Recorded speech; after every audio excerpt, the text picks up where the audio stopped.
Bienvenue sur les podcasts Alors Changeons. Présenté par Silver Caron, l'ostéopathe consultant, conférencier et auteur. Alors Changeons, des podcasts qui nous parlent de nous. Sur Cool Radio. Bienvenue à tous et à toutes, bienvenue sur le podcast Alors Changeons, le podcast qui va nous parler donc de nous au quotidien. Silver Caron, kinésithérapeute, ostéopathe, conférencier, j'ai l'immense plaisir aujourd'hui de recevoir un invité que j'ai déjà eu l'occasion et le privilège de rencontrer sur un webinaire qui a été animé par Laura Massy, un webinaire sur le sommeil. Et aujourd'hui, bien sûr, pour ce premier podcast avec invité, j'ai pris la décision de l'inviter on va dire en guest star, on va dire ça comme ça. Et j'ai l'immense plaisir de recevoir Clément Leroy. Alors Clément Leroy, qui est-il ? Clément Leroy, c'est extraordinaire parce qu'il représente à lui tout seul tout le concept ostéopathique, à savoir l'équilibre dans le déséquilibre. Je m'explique. S'il y a bien un principe très ostéopathique, c'est que l'humain est en perpétuel déséquilibre. Et ce qui fait qu'on est heureux, ce qui fait qu'on est malheureux, ce qui fait qu'on est en bonne santé, ce qui fait qu'on est malade, qu'on est stressé ou qu'on est zen, ce n'est pas tant ce qui nous arrive, c'est comment nous nous adaptons là-dedans et comment nous réussissons à retrouver un équilibre dans ce déséquilibre perpétuel. Clément est psychologue clinicien. Il est auteur, lui aussi, auteur d'un best-seller, d'un livre qui s'appelle Le sens de l'équilibre. C'est un conférencier hors pair qui travaille dans toute la France et à l'étranger, mais surtout et plus que tout, c'est un sportif et un athlète de très très haut niveau. Il est recordman du monde du 50 km en marche arrière, en vélo. Il est 6 fois champion du monde d'équilibre statique à vélo. Et il est plus que tout recordman du monde d'endurance en équilibre statique en vélo, en tenant plus de 24 heures. Bonjour Clément, je suis ravi de te recevoir sur les ondes de mon podcast.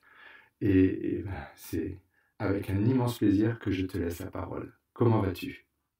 Bonjour à tous, bonjour Silver, merci de m'accueillir sur ton podcast. Je suis en pleine forme aujourd'hui. Écoute, c'est génial et je suis ravi. Tu ne peux pas t'imaginer à quel point je suis heureux de t'avoir comme première invitée sur ce podcast Alors Changeons, ce podcast qui nous parle de nous. Alors, Clément, tu as un parcours qui est tout à fait atypique, un parcours extraordinaire qui a fait que tu es devenu qui tu es aujourd'hui, à la fois professionnellement dans ton domaine thérapeutique, mais aussi, et plus que tout, professionnellement dans ton domaine d'expertise, on va dire, de conférencier, d'auteur et surtout d'athlète. Peux-tu nous en parler un petit peu plus ? Peux-tu nous expliquer quel est ce parcours, on va dire, le parcours de vie, et ce qui a jalonné ce parcours, et ce qui a fait que tu es aujourd'hui qui tu es ? Longue question. Tout Oui. est parti d'un rêve. J'avais 8 ans, j'ai rêvé que j'allais faire du vélo en marche arrière, assis sur le guidon, donc dos à la route. Et puis, en fait, le lendemain matin, je vais monter sur mon vélo. Je vais essayer, je ne vais pas réussir. Mais à force d'entraînement, comme j'avais vu dans mon rêve que c'était possible, eh bien, je vais réussir à rouler en marche arrière. Et en 2000, je vois qu'un Canadien a fait 50 km en marche arrière dans le Guinness des records, je le découvre. Et du coup, pour le Téléthon en 2001, je vais essayer de battre ce Canadien. Et il se trouve que je vais le devancer de 4 minutes en 2001, à seulement 13 ans. Et je deviens recordman du monde du 50 km en marche arrière. Wow. Et puis, de fil en aiguille, mes parents, voyant que je me débrouillais en équilibre sur 2 roues, ils m'ont offert un monocycle. J'ai commencé à apprendre à jongler. Et en parallèle de ça, je m'intéressais au fonctionnement du cerveau, au fonctionnement humain, à la psychologie. Et donc, tout naturellement, je me suis inscrit dans des études de psychologie. Et c'était un moment où j'avais commencé à mettre de côté le monocycle, la marche arrière. Puis, un jour, je vais me faire arnaquer sur le bon coin 1 500 €. Et j'envoie de l'argent au Bénin. Je comprends très rapidement que j'en reverrai jamais la couleur. Tu as fait partie de ces personnes qui ont cru à un moment donné de leur vie certaines choses. Voilà, exactement. Je voulais m'acheter les platines de mes rêves pour devenir DJ à Tours. Et là, le, le rêve a été de courte durée. Et du coup, à la rentrée, je me retrouve à être obligé d'avoir un petit job pour mon argent de poche parce que je venais de perdre le mois, l'argent que j'avais gagné durant l'été, je l'ai perdu avant la rentrée.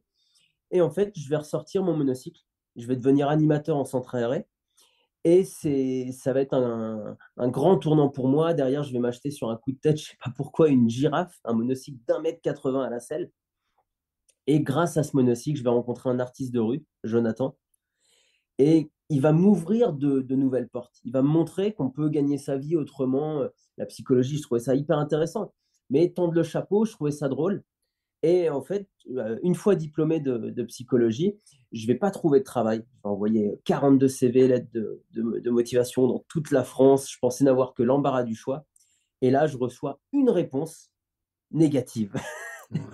Donc là, douche froide, mes enseignants m'avaient dit que ce serait hyper simple pour moi de trouver un travail, etc. Et, entre guillemets, ils nous vendaient du rêve. Et donc là, je me retrouve à pied. On est début 2012 et je vais trouver un job à l'usine. J'ai un CDD de 4 mois, je trouve ça génial, c'est à la chaussée Saint-Victor, juste à côté de Blois. Et je me dis, super, je vais pouvoir monter dans cette entreprise et puis pourquoi pas demain utiliser mes connaissances en psychologie cognitive sur comment est-ce qu'on apprend un métier, où je suis entre guillemets formateur de formateurs. Et je me disais, je pourrais travailler une expertise et derrière devenir formateur dans cette expertise. Donc chercher un nouveau sens aux choses. Et puis au bout de 4 mois, en fait, c'est la fin de mon contrat et j'ai mal partout, j'ai mal aux mains. Et puis là, je me dis, non, en fait, si je peux trouver une autre voie, ça m'irait mieux. Je rappelle Jonathan, cet ami artiste de rue. Je lui dis, j'utilise mon matériel pour gagner un peu d'argent. Est-ce que ça te dirait qu'on aille dans le sud de la France, on met tout dans la voiture et puis on, on gagne des sous comme ça sur le bord des routes. Et il me dit, mais génial, go, on y va. Et 10 jours plus tard, il me dit, Clément, il fait trop chaud à Montpellier, moi je veux rentrer à Tours, c'est fini, laisse-moi dans le premier train. Je dis, ok, mais c'est mon matériel que tu utilises, moi je veux bien te laisser dans le premier train, mais je garde la girafe. Il me dit, oui, oui, oui, pas de problème. Et j'avais une girafe à ce moment-là de 2,40 m à la selle. Donc, vraiment un Une, monocycle géant. une girafe, explique-nous, c'est. Donc c'est un monocycle avec une chaîne pour l'agrandir. Ouais. Et donc j'avais la tête à 3 mètres, la selle à 2,40 m et j'avais les pédales juste en dessous de la selle. Et ensuite, c'était une chaîne qui me permettait d'avancer. Ouais. Donc, c'est un monocycle géant, c'est du pur matériel de cirque. Impressionnant. Ouais. Et donc, je vais me retrouver l'été 2012 à Montpellier et je vais essayer de faire comme Jonathan. Je vais essayer de monter sur le monocycle géant, faire un petit show pendant 4, 5, 6 minutes, parce que je ne savais pas faire grand-chose. Et là, je vais tendre le chapeau. Et ce qui va me faire halluciner, c'est que je vais gagner plus d'argent que lui. En fait, lui qui crachait du feu là-haut, qui jonglait avec 4 massues, qui avait un niveau extraordinaire. Mais en fait, moi, avec mon style d'étudiant, mon jean troué, mes chaussures qui disaient bonjour, etc., bah, ça séduisait. Et du jour au lendemain, je me suis dit, waouh, génial, je vais devenir artisan. Et je vais faire ça pendant 6 semaines dans le sud de la France. J'ai un copain qui était en Australie qui m'avait proposé de le rejoindre. Et je lui dis, ok, je peux venir Armand, mais seulement si tu me laisses venir avec ma girafe. Et donc, j'ai fait 3 mois de show en Australie. Et ensuite, je reviens en France. C'est extraordinaire. Un artiste, un psychologue clinicien, artiste de rue sur une girafe de 3 mètres de haut. C'est stupéfiant. C'est peut-être toi que j'ai vu à Montpellier à l'époque. J'habitais Montpellier en 2012. Mais en 2012, il n'y en avait qu'un. J'imagine, tu étais sur la Comédie, sur Place de la Comédie. Sur la Comédie? Ah, bien Ah, sûr. je t'ai vu. Ah, Je t'ai vu. Place de la Mon Comédie. Dieu, si j'imagine. Mais c'est extraordinaire, tu t'imagines. Je vois un mec faire sur un monocycle Place de la Comédie en 2012 et je suis à milieu de m'imaginer que 8 ans, 9 ans plus tard, je l'interviewerai sur les ondes de mon podcast. Mais c'est extraordinaire. Ouais, comme quoi, Génial. le hasard de la vie. Effectivement. Vas-y, excuse-moi, je t'ai interrompu, mais c'était tellement fort, tellement puissant que il fallait que je le verbalise. C'est Vas-y, drôle. je Ouais. te laisse continuer, pardon. Et donc, je reviens en France après mon voyage en Australie, un pseudo tour du monde. Je passais par Hawaï, la Nouvelle-Zélande, la Thaïlande, le Cambodge, un peu plus de 6 mois hors de France. Je reviens en France Et là, je prépare ma nouvelle saison. Pour moi, tout est tracé, c'est facile. En étant artiste de rue, je travaille là où il y a du soleil, là où il y a des gens en terrasse. Donc, c'est entre guillemets la belle vie. Et là, 15 jours après mon retour en France, accident de moto. Et en fait, ma saison d'art de rue tombe instantanément à l'eau. Le D'ailleurs, j'ai vecteur pas qui refait un fait, spectacle depuis. le vecteur qui fait basculer toute une vie. Voilà, c'est ça. Donc là, au début, c'est dur. Psychologiquement, waouh, comment rebondir suite à ça? Tout vient de s'effondrer alors que enfin, j'avais commencé à avoir de l'espoir, à avoir quelque chose de se construire de fort, qui m'emmenait loin, qui me plaisait. Et donc, il faut repartir à zéro, il faut retrouver une nouvelle voie. Et là, au feu rouge, je m'amuse à tenir sur mon vélo, sauf que j'ai une attelle, je suis blessé à la jambe gauche, donc j'ai une jambe tendue, et je vais m'entraîner à tenir sur un seul pied au feu rouge. Et 2 ans plus tôt, j'avais participé au championnat du monde de coursier à vélo à Varsovie, grâce à un ami coursier à Paris, Franck Plat. Et donc, il me permet de découvrir ce monde, cette compétition. Je finis dans les 10 meilleurs. Et du coup, je vais commencer à travailler pour me dire, tiens, en 2013, est-ce que je pourrais faire une performance? Et grâce à mon accident de moto, je travaille l'équilibre sur un seul pied. Et c'est la figure qui départage les meilleurs à l'équilibre statique. Et en fait, en août 2013, à Lausanne, je vais m'imposer au championnat du monde de coursier à vélo à l'épreuve de Traxten. Et donc, grâce à cet accident de moto, je deviens champion du monde d'équilibre Champion statique. du monde. Waouh. C'est fou comme des petits événements. J'adore cette phrase qui dit que la vie passe son temps à nous mettre des pierres sur notre route et à nous d'en faire des murs ou d'en faire des ponts ou d'en faire des routes. Et là, c'est l'exemple parfait d'une pierre, mais que dis-je d'une pierre, d'un rocher qui t'est tombé dessus à un moment donné de ta vie et duquel tu as su faire euh, un magnifique pont pour pouvoir continuer à franchir les étapes. C'est extraordinaire. Et puis, alors, si mes souvenirs sont bons, parce que nous avons déjà discuté ensemble, il me semble qu'il y a une phrase, à un moment donné, une phrase qui va résonner en toi, quelque chose qui était, on va dire, un vecteur déclencheur dans ton activité, on va dire, professionnelle, dans ton cursus professionnel, dans ton expertise derrière, et qui va être à l'origine de grands changements encore. Peux-tu nous en parler un peu plus de cette phrase? Exactement, il y a mon meilleur ami d'enfance, Pierre-Marie. En fait, juste après avoir décroché mon titre de champion du monde, je vais chercher un travail. Non, je venais de trouver juste avant l'été un travail de photographe, d'assistant de photographe. Et donc, tout commençait à s'installer. Je venais de rencontrer une fille, etc. Et puis, au mois d'octobre, donc c'est peu de temps après, 6 semaines plus tard, en une semaine, tout s'effondre de nouveau. Je perds mon boulot. La même semaine, cette fille part. Et donc là, waouh, je me retrouve de nouveau dans le vague. Je sais pas trop où aller, même si j'aimerais vivre de cette passion et de ce titre de champion du monde. Mais je ne sais pas comment. Et là, dans ce moment difficile, il y a Pierre-Marie un soir qui, dans une soirée comme une autre, banale, devant la télévision, assis dans le canapé, qui me dit, Clément, tout ce que tu entreprends réussit. Et cette phrase va vraiment me faire un bien fou. Ah oui. Un peu comme il va avoir le rôle d'un manager.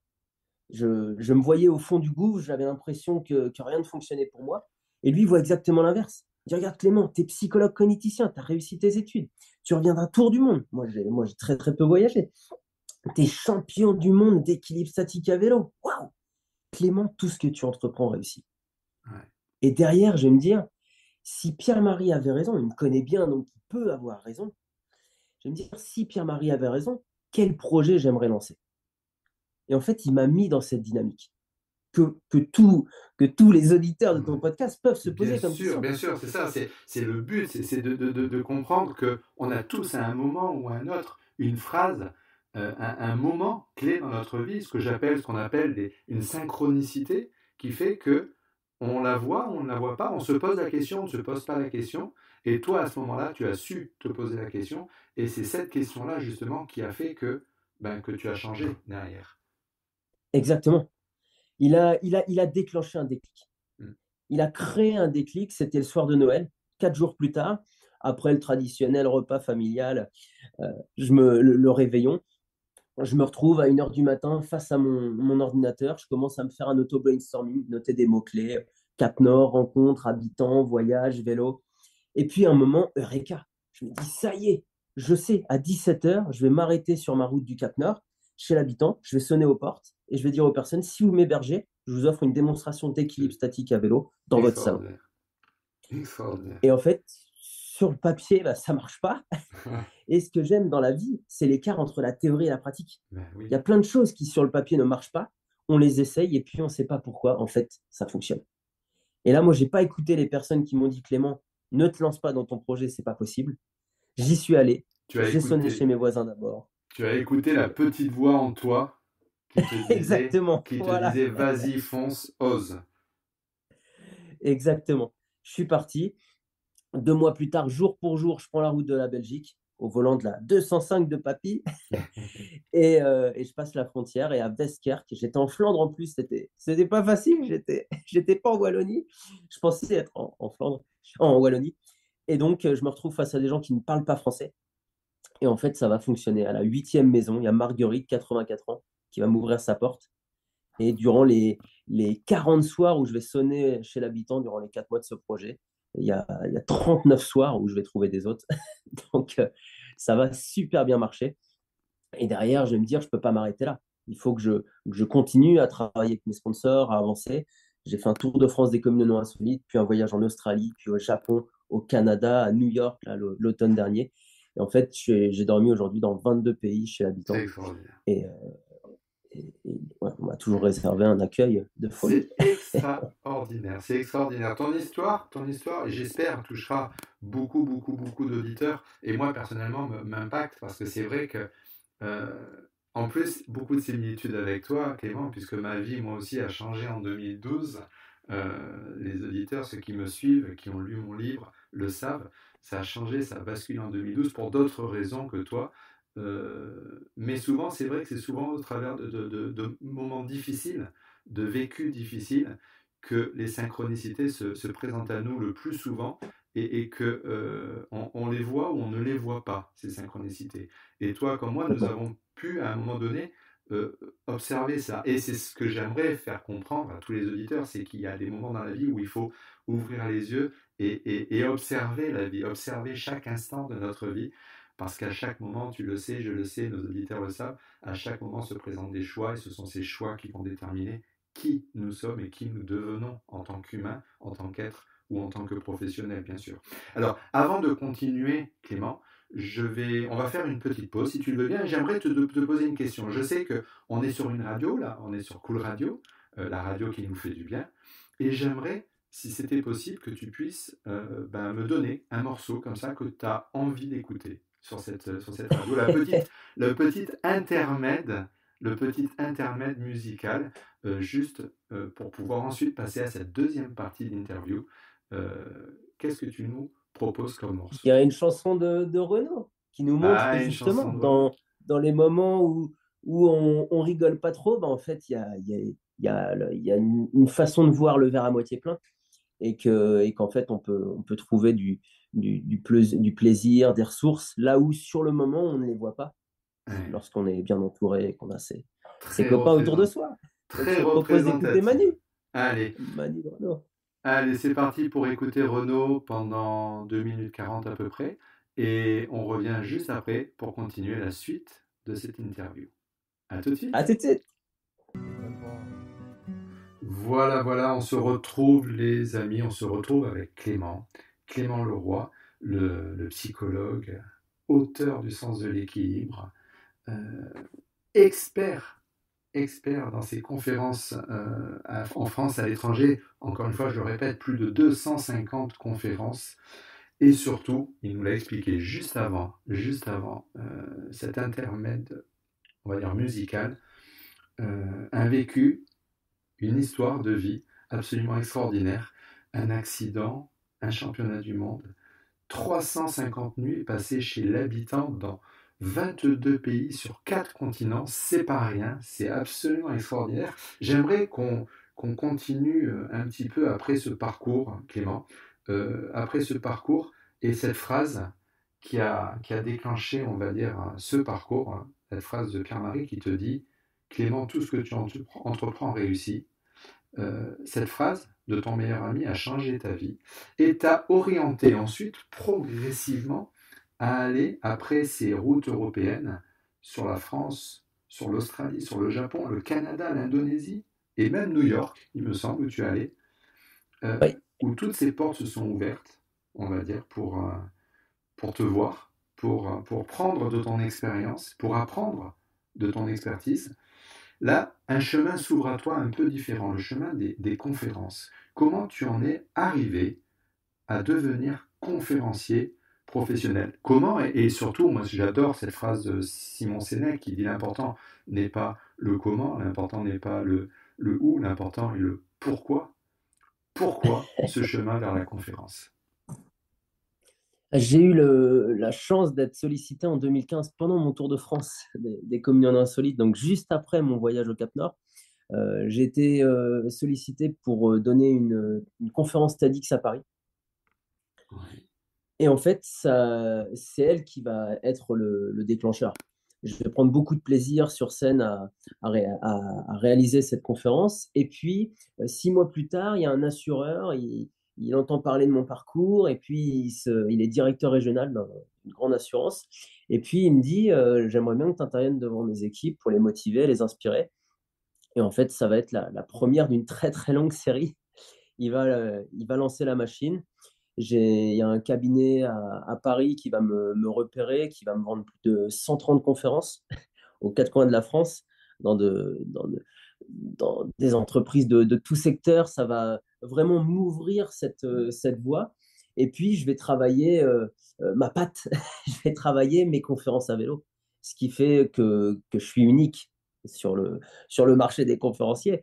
Et voilà, montrer que il y a des messages qu'on incarne et notamment l'équilibre, ce que tu évoquais tout à l'heure, et que c'est dans le déséquilibre que l'on trouve notre Mm. équilibre, alors qu'on peut avoir l'impression que l'équilibre est un Graal, quelque chose qu'on va rechercher et qu'une fois atteint, ça y est, on l'a en nous et ça fait partie de nous. Et ce que je démontre, c'est que pas du tout. J'ai beau être champion du monde, eh bien, je peux chuter, je peux tomber. En revanche, eh bien, ma zone de confort, la zone dans laquelle je suis capable de conserver l'équilibre, eh bien, elle est un peu plus large, un peu plus grande qu'une autre personne parce que je vais avoir travaillé autour de mes limites. Je vais m'être challengé.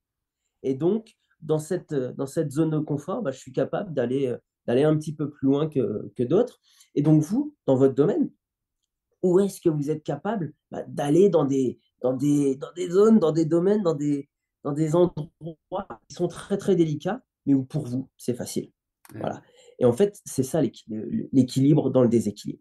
C'est la capacité à oser le déséquilibre, à apprécier ce moment où on n'est pas très confortable, où on rentre justement dans l'inconfort, sauf que cet inconfort nous nourrit, nous stimule et nous fait avancer. Absolument. C'est réussir, pardon, excuse-moi, c'est réussir à trouver, on va dire, à trouver sa voie, à réussir à changer son angle de vision par rapport à ce qui nous arrive aussi, donc cette fameuse capacité d'adaptation, réussir à voir différemment les choses pour pouvoir se performer, pour pouvoir. Et ça, vraiment, c'est une notion, moi, en tant qu'ostéopathe, mais qui me séduit tout à fait parce que c'est la base même de tout mon travail, c'est la base de tout travail d'ostéopathe, à savoir le travail sur cet équilibre. Et comme tu dis, qui n'est pas un Graal, c'est juste quelque chose de naturel qui se travaille, mais qui se travaille déjà pour pouvoir travailler les choses et pour pouvoir les développer, comme je le dis souvent, il faut en avoir conscience. Et en fait, ce que je montre, c'est que depuis que je fais du surplace, je n'ai jamais autant avancé. Et donc, le déséquilibre, c'est justement ça. C'est ce qui va nous permettre de nous mettre en action. Et donc, on a besoin à certains moments dans notre vie de nous arrêter, de pouvoir faire le point, faire le bilan et Ouais. surtout de nous recentrer sur l'essentiel. Parce que souvent, on est un petit peu dépassé par les urgences, par le quotidien, alors qu'en fait, ce qui nous fait avancer, ce qui nous permet de changer, d'évoluer, c'est parce que l'on se concentre sur l'essentiel. Eh oui. C'est fou. En fait, c'est ton cheminement à toi pour nous amener à comprendre ce qu'est, on va dire, ce que j'appelle moi le grand changement, c'est-à-dire cette capacité à pouvoir changer, cette capacité à pouvoir s'adapter Et en fait, tu nous les expliques au travers de ton expérience, au travers de ton vécu, au travers de ton ressenti. Mais je suis très, très, très heureux que tu puisses partager ça avec les auditeurs. Et puis donc, tu as commencé à travailler. Alors, tes domaines de conférence, ils sont multiples, je crois. Quels sont-ils? La première grande thématique, c'est justement la conduite du changement. C'est Oui, comment, quand dans notre entreprise, on vit une grande transformation, comment est-ce qu'on va faire pour avoir la bonne posture, le bon état d'esprit qui va nous permettre d'aller de l'avant. Et donc, avec au cœur de cela, l'importance de l'optimisme. Parce que oui, c'est parce que l'on y croit que l'on va oser y aller. Le deuxième grand sujet que j'aime bien développer, c'est sur la confiance en soi, où je reviens sur Pierre-Marie qui me parle, qui me dit tout ce que tu entreprends réussit, bien et je sûr. montre combien la confiance est contagieuse. Quand un manager a confiance en ses équipes, quand il leur donne des projets importants, derrière, ils vont ressentir sa confiance, ils vont gagner confiance en eux. Et la confiance se gagne aussi, ça c'est plus paradoxal, elle se gagne, elle se génère quand on ose sortir de notre zone de confort. C'est parce qu'on titille nos limites, parce qu'on teste de nouvelles choses, qu'on développe notre confiance en soi. La troisième clé, c'est l'importance de faire du surplace, l'importance de s'arrêter, l'importance de ralentir pour se recentrer sur l'essentiel. Ah, tellement Parce que dans important. une société, voilà, dans une société qui s'accélère, si on ne fait pas de veille pour regarder ce qui se passe chez nos concurrents, si on sort pas la tête du guidon, il y a un moment où on rate un virage qui était essentiel, qui était crucial. Et le dernier levier, c'est sur l'équilibre. C'est un peu mon fil conducteur dans mes conférences, c'est comment trouver l'équilibre. Et je montre que c'est parce qu'on est dans l'inconfort, parce qu'on est dans le déséquilibre, que justement, on va renforcer notre équilibre. Et donc, quand on traverse une période qui n'est pas forcément facile, où on peut avoir envie de se plaindre, etc., qu'on a des peurs, eh bien, en fait, je montre que non, ces mouvements sont hyper vertueux. C'est parce que ça bouge que derrière, on renforce notre équilibre. Et donc, c'est très vertueux.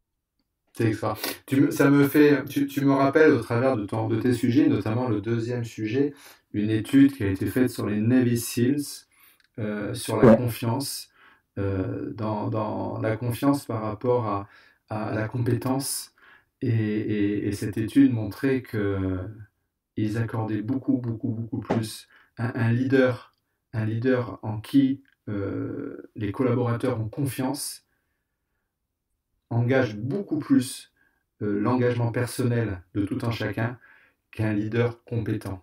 Et cette confiance, elle est absolument énorme. Et ce que je dis tout le temps, c'est qu'on ne peut donner et transparaître vis-à-vis des autres que ce que l'on a déjà vis-à-vis de soi-même. Pour pouvoir inspirer confiance aux autres, il faut déjà s'inspirer confiance à soi-même. Et là, ton parcours en est une preuve magnifique et tes conférences en sont des sujets magnifiques pour pouvoir parler justement de cette confiance qui est tellement, tellement, tellement importante vis-à-vis de soi, mais aussi vis-à-vis des autres. C'est extraordinaire. Alors, je voudrais continuer un petit peu comment dire, sur une question. Tu Oui. nous as parlé de toi, de ton parcours, de ton approche, on va dire, en tant que conférencier pour impulser le changement au niveau de l'entreprise, au niveau personnel aussi, dans cette conscientisation. Et comme je le dis encore une fois, on ne peut changer que ce dont on a conscience. Euh, Mais j'aimerais juste te poser une question par rapport à ce que j'appelle le grand changement, c'est-à-dire ce changement au niveau humain, ce changement au niveau du collectif, ce changement au niveau de la planète, etc. etc. Euh, Tu nous as parlé intrinsèquement, ce que tu as fait pour toi, pardon, je vais le dire, extrinsèquement ce que tu fais pour les autres, c'est-à-dire ce que tu amènes aux autres, aux collaborateurs, etc., aux entreprises. Et j'aimerais aller un petit peu plus loin dans cette démarche-là, concernant à ce que c'est quoi pour toi le changement, le grand changement de ce 21e siècle concernant le collectif, la planète, cet univers dans lequel on vit, tous ensemble, qu'on partage et qui est à la fois propre à chacun, avec autant de réalités différentes, mais à la fois propre au collectif, avec une réalité commune dans ce que nous vivons actuellement. C'est quoi pour toi le grand changement au niveau de cet univers qui est le nôtre? Qu'est-ce que tu aimerais dire? Est-ce que tu as quelque chose que tu aimerais dire là-dessus? Qu'est-ce qu'on pourrait faire pour pouvoir changer tout ça? Vaste sujet. Ah oui, Oui, énorme on vit une sujet. transition, sociétale. Ça, c'est Oh, clair. alors, je t'explique, Euh, hein, c'est un très vaste sujet, mais tu as 2-3 minutes pour me le dire, pour y répondre et pour en parler. je pense que je pourrais plus dire de quoi je pense que nous avons besoin C'est ça. pour avancer. Je pense qu'on a besoin, face à ces changements toujours plus rapides et toujours plus grands, je pense que le plus important, c'est l'ouverture à l'autre, Oui. c'est l'ouverture intellectuelle, j'ai envie de dire, c'est d'échanger, d'apprendre à se connaître, parce que ce que j'ai pu voir dans mes voyages, c'est qu'on a tous à sa portée. Je me souviens de cet éleveur de rennes en Norvège, un Sami, donc un peuple arrivé il y a 11 000 ans sur nos terres, un homme assez incroyable. Il m'a accueilli 3 jours chez lui et il me disait: ah, waouh, Clément, tu m'as fait prendre conscience qu'en fait, j'avais pris le meilleur des deux mondes. Le meilleur des aborigènes, de sa culture d'origine, où Ouais. il vit avec le soleil, et donc l'été, il dort pas beaucoup parce il fait jour 24 heures sur 24, et l'hiver, il dort beaucoup plus. C'est un rythme de vie très particulier. Il me disait: je peux avoir une tante qui passe sonner pour prendre le café à 1 heure du matin en plein été. C'est tout à fait normal. Donc, je trouvais ça drôle.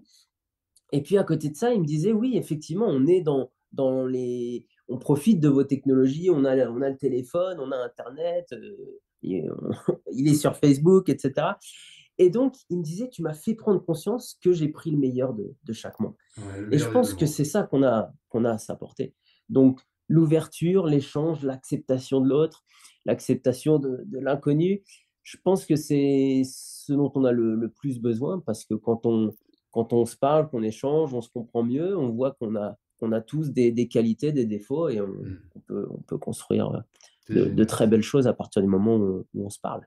C'est génial. Merci, merci pour ce témoignage et ça me projette 2 ans en arrière quand nous étions sur ce webinaire, cette webconférence que nous avions fait ensemble sur le sommeil, notamment, Oui. puisque là tu en reparles au travers de cette belle personne avec qui tu as partagé ces moments, ces 3 jours.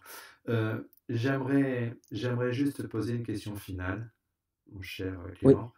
Euh, Si tu avais une devise pour aller dans ce changement, pour aller dans cette conscience, on va dire.